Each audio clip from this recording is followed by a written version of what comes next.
Changing the colors of metals is super fun. I have a really cool project that I'm going to show you today. And if you like to do soft soldering or you like to even do stained glass, you're going to like this. I'm going to show you how we apply a copper patina. I'm sure you're familiar with the black patina. Making silver black really common. This is a chain I made in my last video with a popsicle stick, hence popsicle stick chain. We'll link that video above and below in the description, and be sure you hang out till the end of the video. I have a really cool announcement. So let's get started with this. Now, in the last video, we wrapped our chain and we did a little bit of soldering. You can see the silver areas there, but what we want to do now is I want to make the entire chain copper. I want the silver to turn to copper. I want it all one uniform color. So I'm going to grab my copper patina. I'm using patina for stained glass, and I'm covering my work surface. I usually use an old plate when I apply patina and I work on top of that, but that's when I'm using a lot of patina or more patina than I am going to be using today, and I'm doing a larger project. This is a really small project, so I really only need a drop or two of patina. And one thing I want to mention, you never want to pour patina into the lid of the bottle and dip in there, whether you're using a brush or you're using a cotton swab. You always want to pour it into another container. That's why a plate works really great. Today, I'm just working on a paper towel, and also make sure you wear safety glasses. Gloves are optional. I like to wear them when I patina larger items. Now, what I'm going to do is I'm going to take the cotton swab that I have that copper patina on, and I'm going to go over all the little spots where I have the silver solder.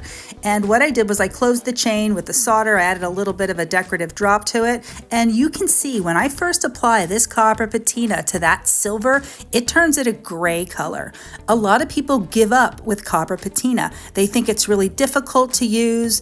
They're not really sure how it works. They always get like a real muddy kind of result. A lot of times they just like leave it at gray and they say, oh, I ruined my project, and they land up soldering over it again or something. But what you really need to know about copper patina is that you need to use elbow grease. You can't just wipe it on like you do black patina. You need to rub that patina in, and you may need to do it for a few minutes. And that's just the nature of the beast. That's just how copper patina works. And you're going to see as I start to do these. Now you can see that first one, it's a copper, but it's still a little dull.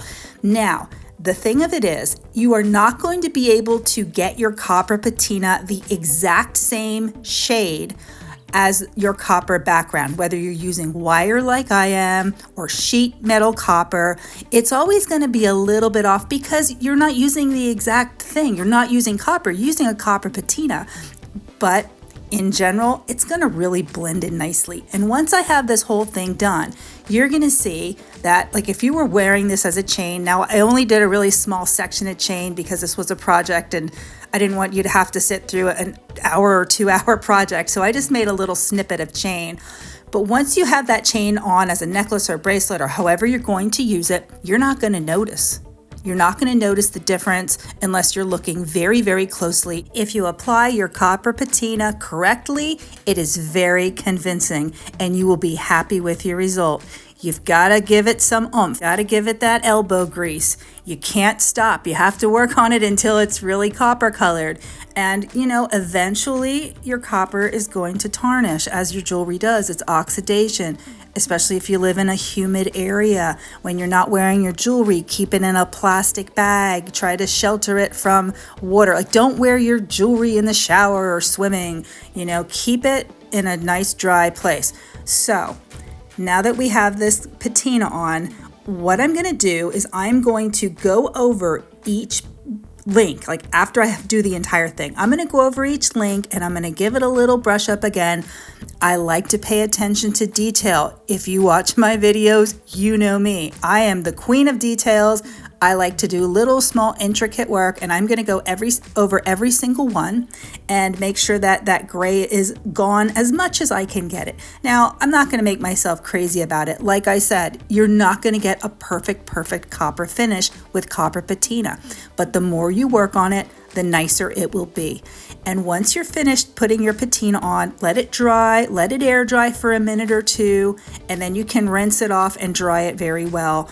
And there's your copper patina. Now, eventually, like I said, your copper is going to tarnish, like the copper wire on this chain is going to tarnish.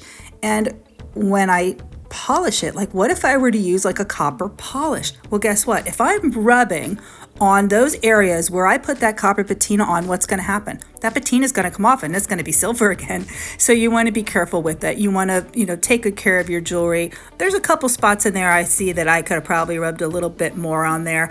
And here's what it looks like with a black patina. I used a silver chain for this one.